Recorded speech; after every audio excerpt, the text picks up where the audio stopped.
Bom dia, boa tarde e boa noite, meninas, menines e meninos. Segue parte 3 da aula sobre História da Igreja, Antiga e Medieval.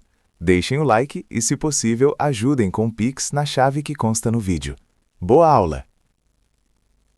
Com o cristianismo aceito como religião oficial e o clero cada vez mais proeminente, a Igreja sobrevive à queda do Império Romano do Ocidente, no ano de 476. Nesta aula, analisaremos a concepção da realidade da fé cristã no período da liberdade de culto, uma vez que Igreja e Império possuem novos tipos de relação. Depois, verificaremos as características do governo de Constantino e de seus sucessores, além de discutir a problemática inerente ao estabelecimento do cristianismo como religião oficial e os relatos de intolerância cristã. Dessa maneira, o estudo proporcionará um aprofundamento acerca dos fatos que transformaram e deram significado ao itinerário da história cristã e humana. A virada constantiniana. A Constantino, imperador que governou uma porção considerável do Império Romano, se atribui um papel importante na história da Igreja cristã e da humanidade, pois ele mudou totalmente o curso da história. Apesar de ser uma figura controversa, Constantino se destacou por ser um exímio líder e administrador. A mudança histórica promulgada por Constantino se refere ao fato de que ele adotou, durante seu império, certas atitudes quanto ao cristianismo, totalmente distintas de outros líderes. Com o mundo romano já sob a tetrarquia, Constantino, Maximino Daia, Maxêncio e Licínio disputam pelo poder. Quando Licínio derrota Maximino, o Oriente passa a ter um único comandante, enquanto que, com a derrota e morte de Maxêncio em 312 por Constantino, ele e Licínio estabelecem uma aliança. Tal passagem foi descrita por Eusébio de Cesareia e Lactâncio. No ano de 313, Constantino, governante do Ocidente, e Licínio, governante do Oriente, assinam o chamado Édito de Milão. Carlan, 2009, descreve a definição e o propósito desse documento que mudou a história da Igreja. Em resumo, o documento declarava que o Império Romano seria neutro em relação ao credo religioso, acabando oficialmente com toda perseguição sancionada oficialmente, especialmente ao cristianismo. A aplicação do édito fez devolver os lugares de culto e as propriedades que tinham sido confiscadas dos cristãos e vendidas em praça pública. O édito deu ao cristianismo e a todas as outras religiões o estatuto de legitimidade, comparável com o paganismo, e, com efeito, desestabeleceu o paganismo como a religião oficial do Império Romano e dos seus exércitos. Carlan, 2009, página 28. Com o Édito de Milão, Constantino, que tinha uma grande visão de Estado, promove a liberdade de culto, demonstrando ser um líder muito prudente com os diversos cultos, pois apesar de desestabelecer o paganismo como religião oficial, promove igualdade a todas as religiões existentes. Vale ressaltar também que, com esse documento, o cristianismo e todas as outras religiões são consideradas legítimas, buscando uma harmonia religiosa e propondo o fim das perseguições anticristãs e antipagãs. O período dos sucessores de Constantino. Com a morte de Constantino em 337, o poder passa para a mão de seus herdeiros. Esse período foi conturbado, pois os filhos de Constantino lutam entre si pela obtenção do poder. Sobre esse assunto, Carlan afirma que, com a morte de Constantino, teve início um período de lutas internas pelo poder. Os numerosos meios-irmãos e sobrinhos de Constantino foram assassinados por políticos poderosos. Essa ideia, assassinato dos membros da família, foi defendida por Helena, mãe de Constantino, sendo provável que Constâncio II, o homem forte do novo regime, tenha ordenado o massacre. Deixou vivos, por razões sucessórias, também como refém, os jovens primos Constâncio Galo e Juliano. Mais tarde, ambos assumiram a função de César, primeiro Galo, depois Juliano. Carlan, 2009, 31. Dessa maneira, após não ter em seu caminho Constantino II e Constante, o império volta a ter um único governante, Constâncio II, o qual é responsável pelo reinado mais longo do século IV, após Constantino. Em meio a todos esses conflitos internos pelo poder, podemos considerar que o cristianismo começa a se estabelecer como soberano. Constantino já havia dado um passo importante para esse estabelecimento. No entanto, ele também garantia a legitimidade a outras religiões, não somente ao cristianismo. Vale ressaltar que toda a sucessão de Constantino foi primariamente cristã. Ele não era cristão, se converteu no leito de morte, porém permitiu que seus filhos crescessem praticando essa religião. Assim, todos eles se tornaram cristãos, ao mesmo tempo que eram inimigos da religião antiga dos romanos, especialmente Constâncio II, que teve atitudes repressivas contra o paganismo, proibindo sacrifícios antigos e fechando todos os templos pagãos. Uma nova mentalidade vai se afirmando, pois a corte era formada em sua maioria por cristãos, e nesse ínterim, os conselheiros de Estado, pessoas que possuíam grande influência sobre os imperadores, os instruíam para a repressão. Desse modo, o paganismo e as demais religiões passam a ser consideradas errôneas, e o cristianismo como a correta. Uma exceção é observada durante Juliano, dito o apóstata, que foi sucessor de Constâncio II, o qual viverá em conflito por um certo tempo. Após a morte de Constâncio II, Juliano é eleito como único imperador, em 361.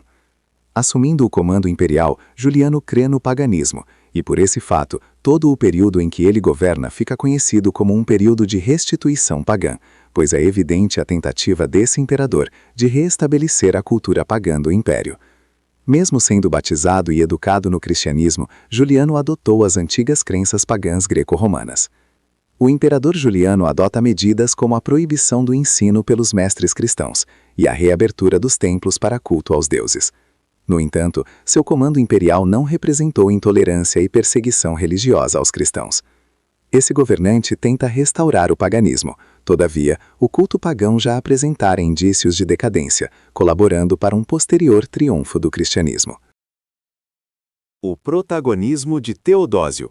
Com o comando do Império Romano do Ocidente, nas mãos de Valentiniano II e Graciano, filhos de Valentiniano I, e do Império Romano do Oriente com Teodósio I, em 379, o cristianismo se instaura como religião de Estado. O primeiro movimento evidenciado para tal instauração ocorre por meio do Édito de Tessalônica, que reconhece o cristianismo como religião oficial do Império.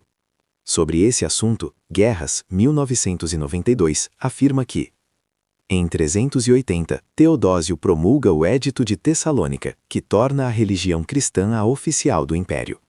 A partir deste ato, o Estado romano não é mais agnóstico, e sim confessional, com todas as consequências que daí advirão.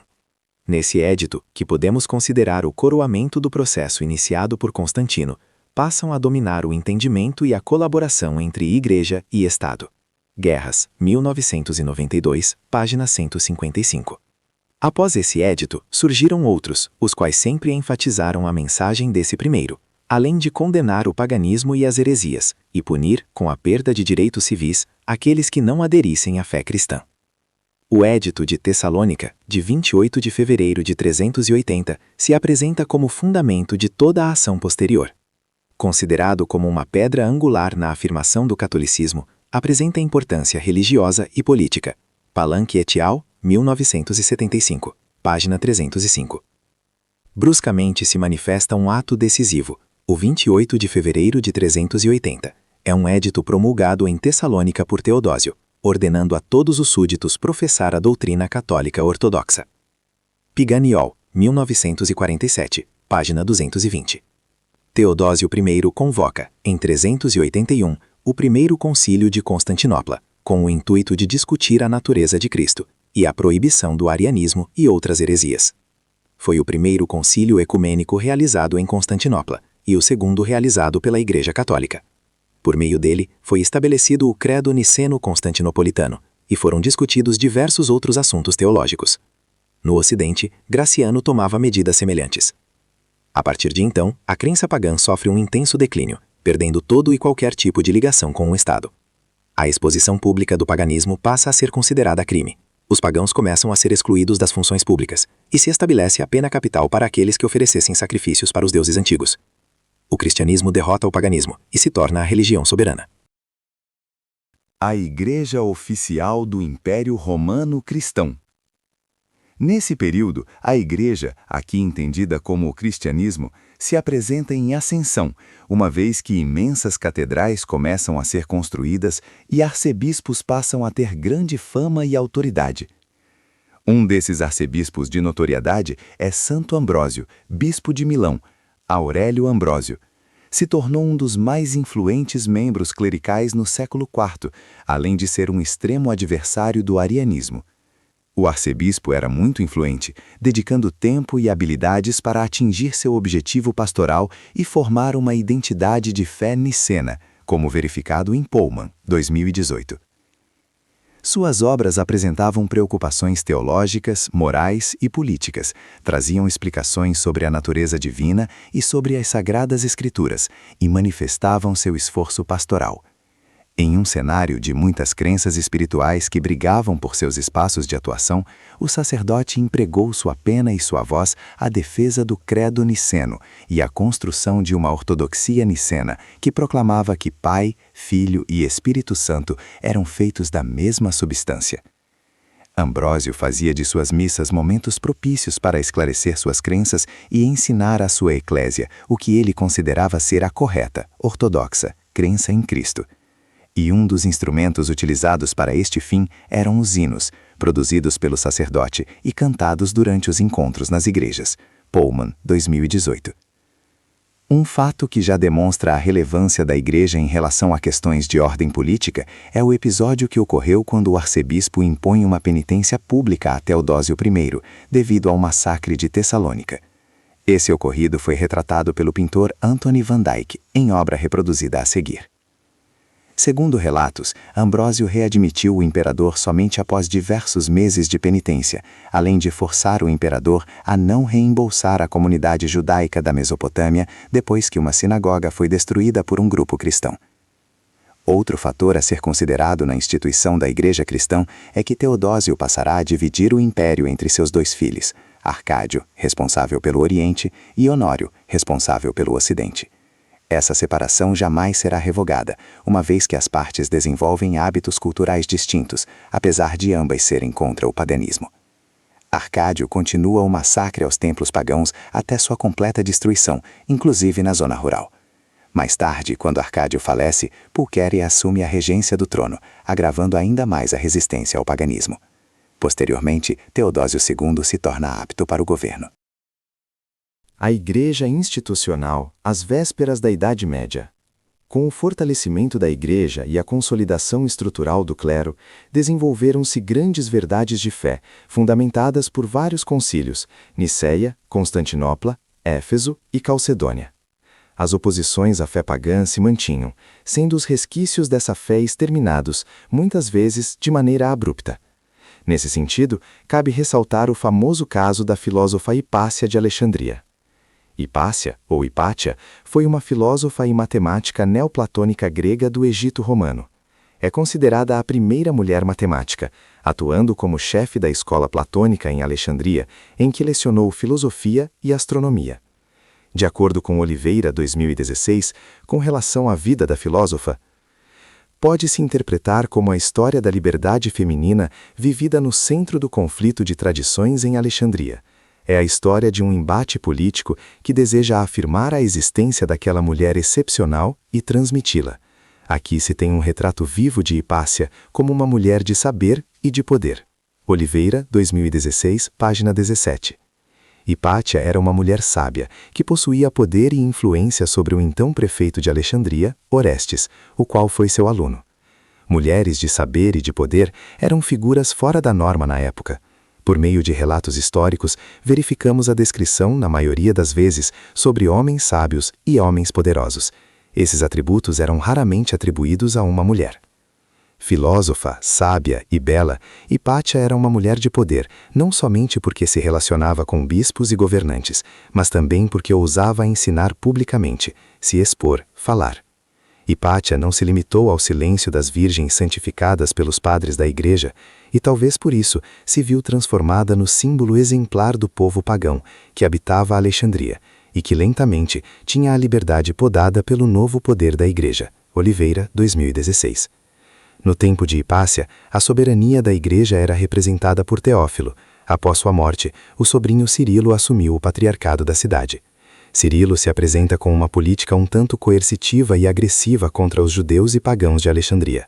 Durante esse episcopado, Hipátia foi morta violentamente, se tornando a imagem da filósofa santa, lembrada e reverenciada até a atualidade, por suas contribuições filosóficas e estudos sobre o cosmos. Apesar de não existir nenhuma evidência concreta sobre a ligação de Cirilo com a morte da filósofa, Hipátia foi assassinada por uma multidão de cristãos, após ser acusada de agravar um conflito entre o governador Orestes e o bispo de Alexandria. Waltz, 2006. O que devemos considerar é que em 415, uma multidão de cristãos foi capaz de trucidar um pensamento oposto, e mais tarde, naquele mesmo período, esses mesmos religiosos desenvolviam uma ação missionária, convertendo lentamente todos os povos chamados bárbaros que dominaram o Ocidente. Concluindo, apesar de termos evidências da atuação de religiosos com uma postura tolerante quanto a outras crenças, como Santo Agostinho, para alcançar o status de religião oficial de Estado, a Igreja, por meio de relatos históricos, registra inúmeros casos de cristãos nada indulgentes em relação aos demais cultos. Os rancores eram grandes, e apesar de o Evangelho pregar amor pelos inimigos, Mateus 5, 43-44 e Lucas 6, 27-49, os séculos IV e V representam um período de intolerância e adversidade quanto a diferentes cultos e pensamentos. Para consolidar o conteúdo visto nesta aula, sugerimos que você assista ao filme Alexandria, obra espanhola de 2009 dirigida por Alejandro Amenábar. O filme conta a história da filósofa e professora Hipátia, em Alexandria, no Egito, entre os anos 355 e 415 d.C., a qual é morta por se recusar a se converter ao cristianismo, além de ser acusada de agravar os conflitos entre Cirilo, bispo de Alexandria, e o prefeito da cidade, Orestes. Reflita sobre quais os motivos que a levaram à morte e como a Igreja age sobre o ocorrido. A ascensão da Igreja se deu pelo direito à liberdade de culto, conseguido no ano de 313 por meio do Édito de Milão, documento assinado por Constantino e Licínio. O cristianismo ainda não era uma religião de Estado, mas já se apresentava como a religião confessa e preferencial. Mais tarde, a fé cristã tem sua evolução continuada com os sucessores de Constantino, enquanto o declínio da cultura pagã já se aproximava. Apesar da tentativa fracassada do imperador Juliano o Apóstata de retomar a religiosidade antiga, a soberania cristã tem seu marco em 379, com a chegada de Teodósio ao poder. Posteriormente, a Igreja ganha a característica de religião oficial, ao passo que eram hostilizados os últimos resquícios de cultos pagãos ou de qualquer outra forma de filosofia que colocasse em risco a estabilidade cristã. Nesse momento, o clero se tornava cada vez mais proeminente, o que garante sua permanência após a queda do Império Romano do Ocidente no ano de 476. Valeu, pessoal. Até a próxima aula.